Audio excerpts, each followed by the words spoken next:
Gusto mo ba ulit ng Holy Grail? Una-una ang barya. Ganda, oh. Siyempre, ginto yan dapat, di ba? So ito, test natin.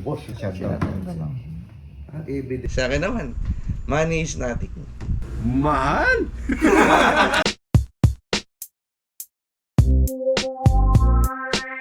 Ako si Angelo Bernardo. Welcome sa Dekada Collectible Show. I-feature namin dito ang mga coins, collectibles, vinyl records, toys, books, antiques na dumadaan sa amin.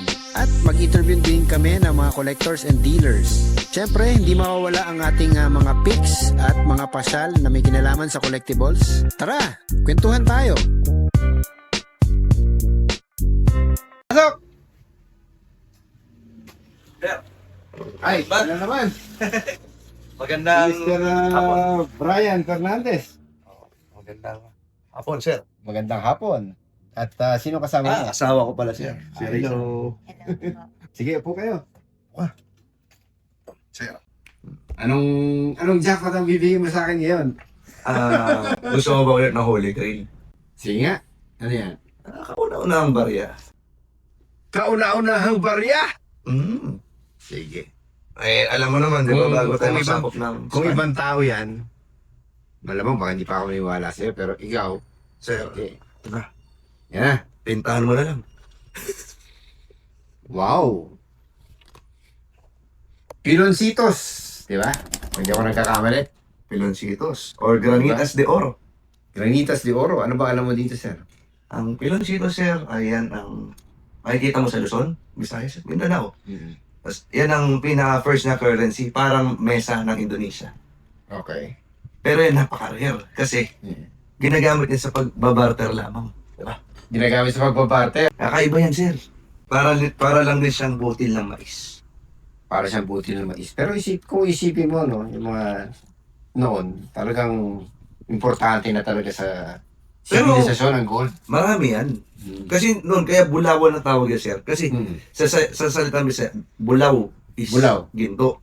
Okay. Ngayon, pinapaning lang kasi nila sa tabi ng sapa. Mm. So, ibig sabihin, yan yung pinapakita na yung land natin before is gold rich. Mm. So ito yung ating sinaunang pera Yes. nung time pa ni Lapu-lapu. Lapu-Lapu or earlier than Lapu-Lapu. 10th century. Oh, mga 9th 10th to 10th century, yung mga yung mga sinuunang barangay. Parang buti lang buti lang ng maliit pa sa butil ng mais to. Mas maliit mga sa piso, sir. Kaya nga, Piso ka dyan. Yan, para na ma-compare natin. Para sa audience, ma-compare natin. sir, Yan! O yan, ganyang kaliit yan. Diba? Ganyang kaliit. At siyempre, meron siyang mai. may meron siyang Baybayin. baybayin na script. Ito yung piso natin. Ito yung binibenta niya. Yung gabutil na yan na siyempre, ginto yan dapat, di ba? Ano malamang, sir? Hindi naman kita dadalan na sasayangin ko yung oras mo. Ang tanong, saan mo nakuha ito, sir? Sa collection ko na, sir. Patagal na. Matagal na. Okay. So marami ka nito? Actually, na-feature tayo sa... Alam mo na? Sa? Sa Jessica Soho before. Kaso Oo na, nga. yun. Ako yung naging expert dun. Wow. Okay. Yan. Nakikita mo, sir, yung baybayin. Saka yung pagka-crude, di ba? Ayan, oh. Dapat dito. Okay, gamit na lang tayo ng ballpen. Yan. Ayan, ang ganda, oh. Wow!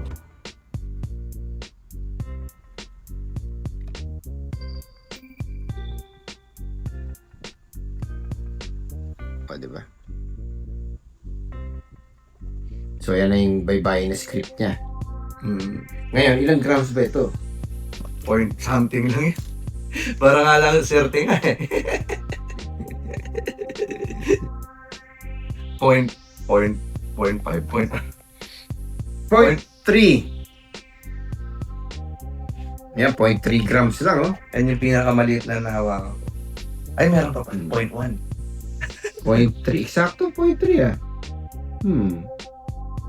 Sige. Kayo sir, meron yung metric system. Hmm. Yung MESA metric system. Mesa metric system, sige nga. Ano yan eh? Parang yung 2.5, parang yung 1,000 natin. Down to, pinakamaliit niyan is 0.1. 0.1 yung pinakaliit. Okay. 0.1. Talagang sobrang liit eh. Akala ko nga nun kasi kapag galing sa site sir, inaano namin yung lupa eh. Sa screen lumalabas yun eh. Talaga? Ini-screen yun. Wow.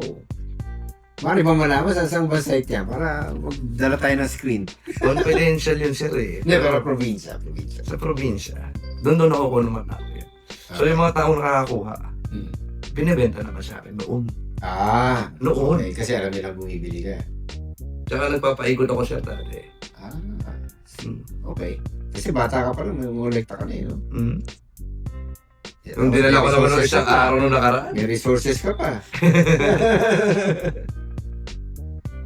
Yan. Sige. Ang tanong, magkano? Sabi mo na, 55 siya.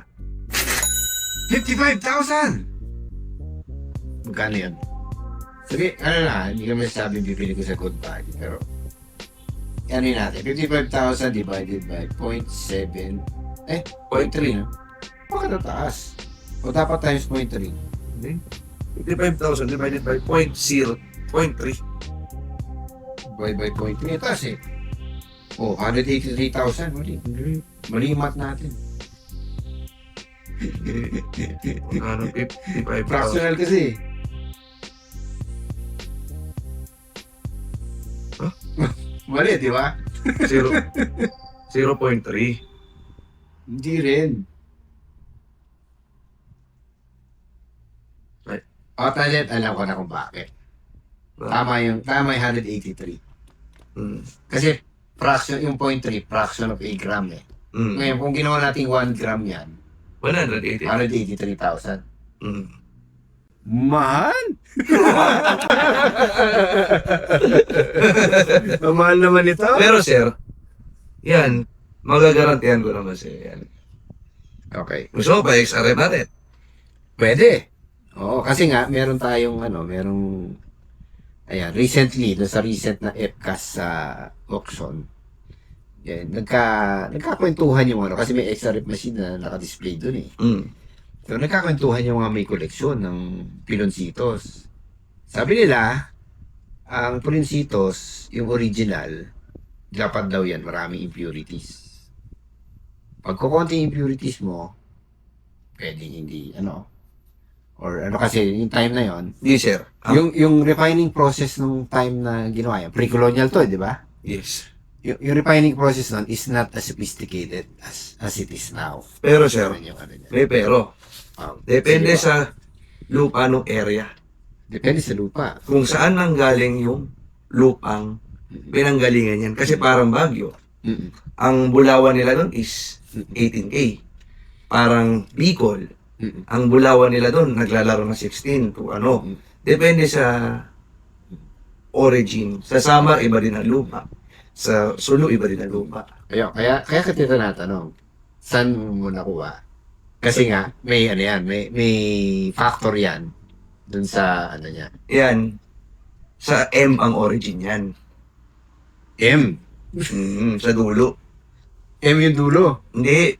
Malayo dito sa Luzon. Dulo ng Pilipinas. Okay. Doon galing Sa yan. Mindanao. Somewhere there.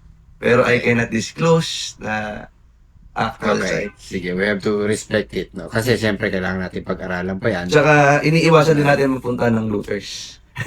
Yun ang isa pa, no? Kasi yun, report na yun sa museum. Okay. So, ano na to? these are the... Protected site na yun. Ngayon. So, nakuha mo to, hindi pa siya protected site. Hindi pa. Okay. Bali, pag nakuha yan, just for knowledge, papakitaan ko kayo ng ibang picture kung paano siya nakukuha. Tingin nga. Okay. Sige, padala mo ako nito. Yan, ibang site naman yan. Pero based dun sa cloth niya, Yan, may idea na ako. Yung cloth na sa ibabaw. Mm.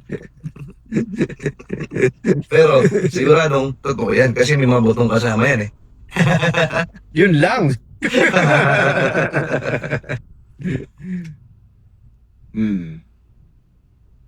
Okay.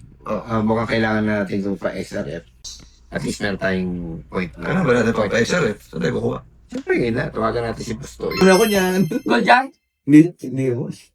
Counter stamp na akong coins? Ay, puto naman. Tapos mo eh.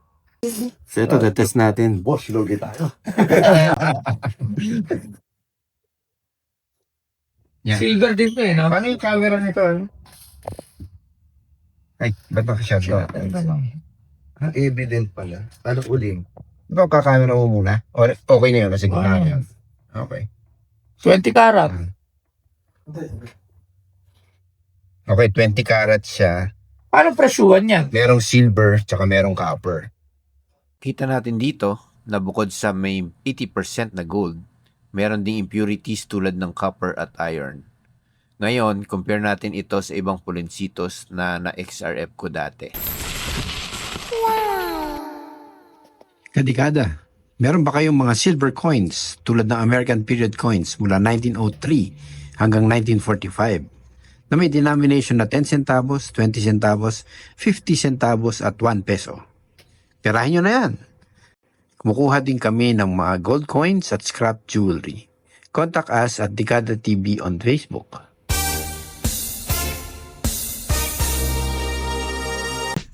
Okay. So, nagaling tayo sa, kay Bustoyo.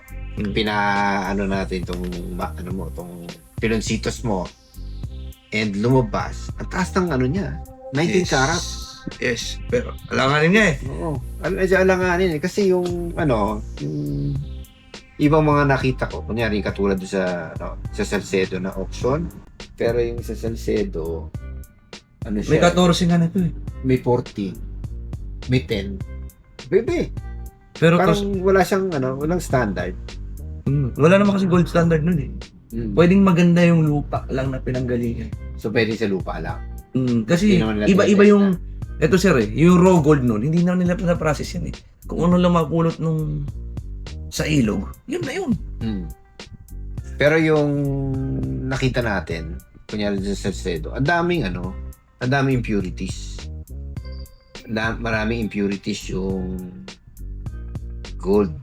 Sige, ito yung sa Salcedo. Maybe sir, yan kasi sa Salcedo na yan. Luzon variety.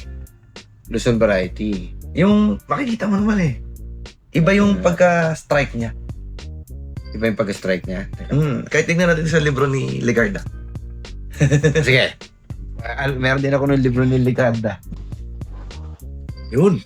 Yan. So, ito yung libro ni Ligarda. From Pilicitos to Pesos. A Brief History of Coinage in the Philippines. Yes. Yan. Sige, tingnan mo. Si Jimmy. Galing to kay Sir Jimmy. Oo. Yan sir. Jimmy Laya. Tito Jimmy. Taga-Pantabangan.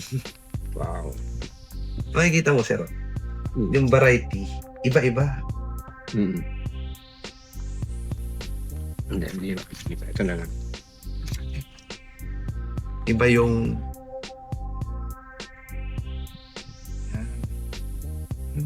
Sige. variety niya. This is closer to this variety. Diba? Social sa variety na yan. Okay. So malapit. Ngayon, yung ibang variety, nakikita mo. Hanap tayo ng ito, parang ito. Yan, Luzon type. Okay. Yung 5 types. Sige nga. Lecturean mo ako. May iba-ibang types yan eh. Oh. Yung pagkakaalala ko lang ha. Kasi pagkala akong collector eh. Yan. Mga kwartos na to eh. Pero yun, may types yung email ko sa'yo. Yung Sige nga, research sige ng museum. Sige nga. So, eto ba? Kasi yung kapatid niya nasa museum na eh, naka-display. Saan? Sa National Museum? Wow. Nasa Kantang Lahi. Magkakaroon na rin ako ng museum piece. Kung Totoo. sakasakali. Promise. Okay. So, Herman, same batch talaga siya. same batch yan. Same provenance. Same provenance. Kaso lang hindi ko pwede disclose yun. Sige, Pinagkunan ko yun. Gusto mo daling ko sa mga banga.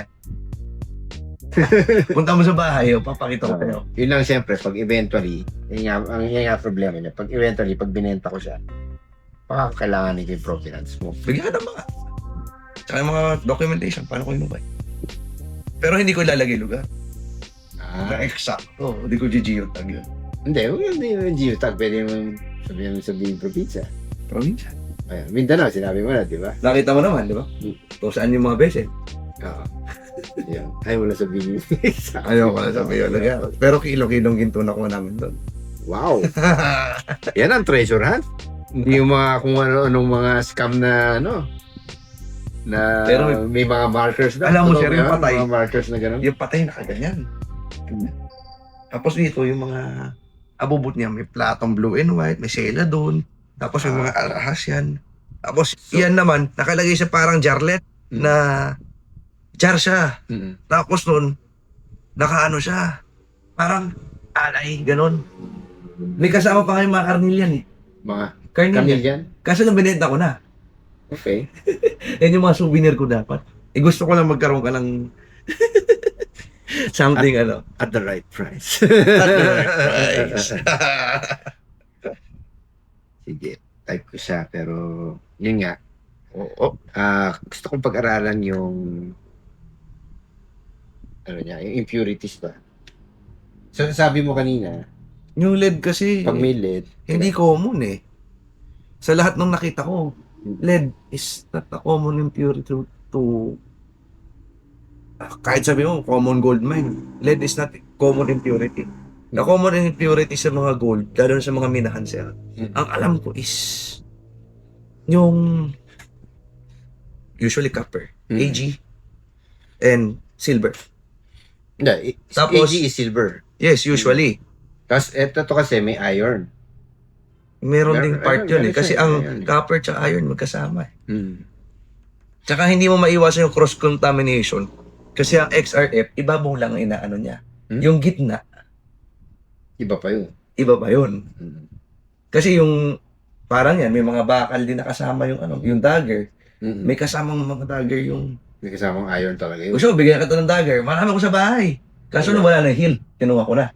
Wala na yung hilt. Mm. Eh, yung hilt yung good, di ba? Siyempre. Meron ako nun, isa sa manok. Ayan natin naman tala. Ito yung isa.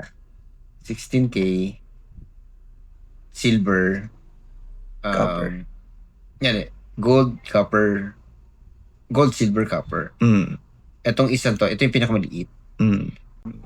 Ito yung sinasabi ko. Yan, medyo okay. May copper, may iron. Ito sir, Ito yung sinasabi ko, isa pa. May lead, oh. Pero maliit lang. yung lead, 0.2%. yung lead ang nakakapagtaka. Mm. Hindi siya common. Yung iron pwede pa eh. Mm. Kasi magkasama iron at saka copper. Mm. Yung lead ang nakakapagtaka. Pero minute amount. 0.2. Pero nakakapagtaka pa rin. Pero tingnan mo yung karat, mababa. 12K. Yung 12K, sobrang baba. Mababa eh. Sobrang baba. Ako magdududa ako sa 12K. Mm. Pero Ito yun. kung, kasi ako sir, experience ko, 14 hanggang 22. 22 nakakita na ako. 22K. 22K. So ito yung itsura. Pero meron siya ganyan. May iron, merong ano. Pwede same batch yan. Same batch. Iba-iba naman kasi batch yun eh. Ibang provenance yan. Oo, iba nga. Pero ito kaya kita Pero- bigyan ng provenance. Pero may lead talaga yun. May lead. May copper, may lead. May iron, may lead. Ganon. Pero Depende mababa. sa- Ito isa. Something... Ano makita ng camera? Ayan. Similar dito sa ano, pero ano ba tingin mo dyan? Too narrow, di ba? Yan. So, ano pa rin, ano? Di ko masabi. Kasi, Gusto mo makita ibang example? Yung... Ito yung eksaktong binenta namin sa museum. Tsaka na-feature sa Jessica, so... Okay. Pero wala na to, nabenta ko na. Okay. Kasi 16K. Sir, kasi ganito yan pagka nakukuha. Mm. Yan. Ganyan, sir. Kaya meron din ako yan. Nakakuha rin ako mga excavated. Pero marami to. Konti lang nakuha ko, mga ilang piraso. Marami to, sir. Tapos ito Ito pa, kasama ng Pilincitos yun. kasama to. Kaya. Oo, kaya may provenance talaga ako. Ito. Yan yung mas malalaki. Ito, nasa museum na to. 40 pieces yan. Gumamit ako ng tao. Okay, sa'yo pala galing yan. Nandun, Tinanong din sa akin kasi ito. nandun na sa kaban ng lahi. Tama, 2022. Oh, around that time. Yan ang ano sa akin. Around that time, nagtanong sa akin yan. Nagtanong sa akin. Akong sa akin galing yun. Galing. Okay. So, magkano mo nabenta nun? 1.4. Ilan yan? 40 pieces. Di ba 70 yan? 40. 40 lang ba yun? 40. Divide by 40. 35,000 isa. Noon. 2022. 2025. Siyempre ngayon, mas mura na. Hindi. Tumaas din ang gold. Alam nga nasa 20 hanggang. So, itong mga to, usually nakukuha na lang natin sa mga old grave sites. No? Sabi nga ng dato. Kasi bihira naman. Ganito kasi yan, sir. Nasa Pampang. Mana-mana, di ba? Nasa Pampang yan. Okay. Ano sa Pampang? Oo, nakalagay. Yung burial jar. Sa taong nakahigayan. Teka muna. Hindi, gusto ko lang siyempre maging 100% sure, di ba? Yeah, hindi naman sa dinadoubt kita, pero kailangan natin yun. Lalo na ako, siyempre, nag-buy and sell tayo. Marami magagalit sa atin yan. Maraming magagalit. Ba't naman magagalit? Kasi iba, uso sa kanila, sira-sira na item. Sa akin naman, money is nothing. Importante Tama. yung pangalan, no? Tsaka, Importante. how will you educate the next generation? So, to si Ligarda, mga Luzon specimens yung tiningnan niya. Yes. Siyempre, kailangan na pag-aralan mo rin talaga ito, no? So, tingnan mo yung panahon nun, crude. Crude siya talaga, di ba, sir? Makikita mo how crude is the... Ay, batik-batik pa lang, sir. Yun, no? Di mo na mauulit yan. Okay. Tapos yung sa'yo, 19 ano, eh, no?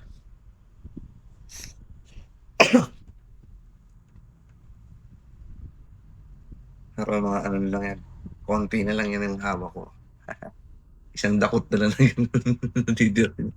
19K talaga, halos eksaktong 80%, eh, oh. Halos nga eh, pero Doon ako nag-ano. may iron din, no? Oo nga, may iron din siya. Mm. Pero yung lead, ako, mas visible yung iron. Mm. Well, yun nga, doon sa specimen ng itong isang collector naman, wala siyang lead doon sa ano niya. Pero meron siyang ganito, meron. So, probably baka mamaya the same pain pa kayo ng ano yun. Same source, eh, no? Iba. Iba talaga. Ako alam ko yung... Kasi sir, ako napupunta ako yung site. Nakapunta na ako doon sa site na. Site mismo. Tsaka ubos na yung site. Wala na sila makukuha. Yun pala eh. Sabihin mo na. Hindi. Hindi. Protected area, eh, no? Hindi talaga. Pwede. Okay. Sige. We have to respect it. Tsaka ano eh. Kaya ako na kinuha yan para hindi lang makalabas ng bansa. Yung mga... Tama. Kasi ang puno, mauulit yan. Kaya mo magtanim. Ang kasaysayan, hindi mo ay papalitan. Tama. So, wala talaga siya, no? Dahil walang standard weight noon. Wala. Pero meron siya Gawa na standard sila ng size. gawa. May standard size. Nasaan ba dito? Wala dyan yun eh. Pero may study. Padala ko sa'yo. Sino gumawa ng study? Museum. Nasa museum mismo. Papadala ko sa PDF. Hanapin ko lang sa files ko. So, yung 0.3 standard to. 0.3, 0.7, 0.1.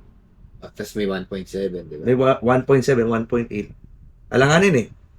Tapos meron pinakamalaki 2.5. Meron ka 1.7. Nabenta ko na kay Dave. Kilala mo yun. Oo nga. Saka yung 0.7. Ayun. Pag 1.7 may nagpapahanap ba? Gusto mo ba? Oo, meron ka. Bigyan mo ako next week. Hahanapin ko sa pool. Sige. Gusto mo yung 2.5, 2.8. 2.8. Tanungin ko kung ano. Kaso lang, special price. Kasi, napakabihirang lumabas yun. Tsaka yung 0.1, gakulangot, hindi mo na makikita. Okay. Gusto mo yung buong metric. Buy all na lang niya, tirahan lang niya ang 2 piraso. Pwede din. Usap na lang tayo. Private sale. Sige. No cameras. Okay. Eto. Gano'n ba dealer's price? Offer ka na, boss. Okay na sa'yo? Offer ka. Baka mabigla. Ba't di mo nakabenta? Pag inopera ka to? Magkano ba? 25. 25. Tasan mo konti. 27? Kahit ano tayo? 40. 40! 30. Ano na natin? Gitna. Ano ba yung gitna? 35. Plus dinner. Ako sagot. Wow! 35 plus dinner! Hmm. Gastos na naman. Hindi, ako na magbabayad ng dinner. Hindi. Dito sa ano. Siyempre, ito. Makakolektahin ko na ito eh. Nag-iisa eh. Hindi mo makabinenta ng 2. Bibigyan kita ng iba sa Ay. ibang araw. Sabagay, 1.7, no? Titignan ko yung ibang extra. Okay. 35.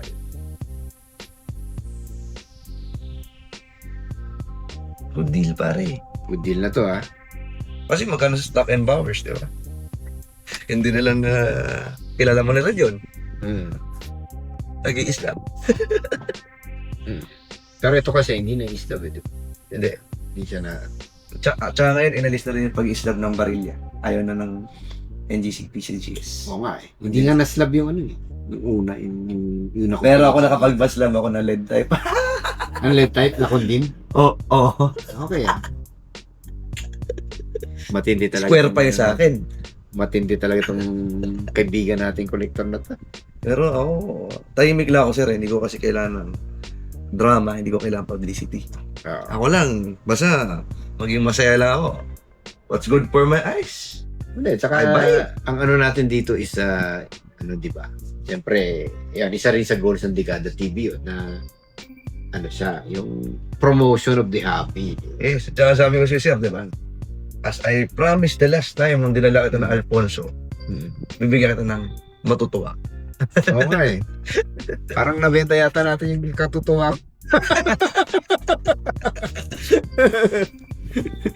Ayan, 35. Okay na ba yun? Goods na ba yun? Goods na yun. Plus pre-dinner.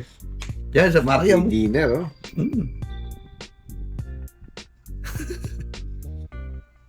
Bahala na.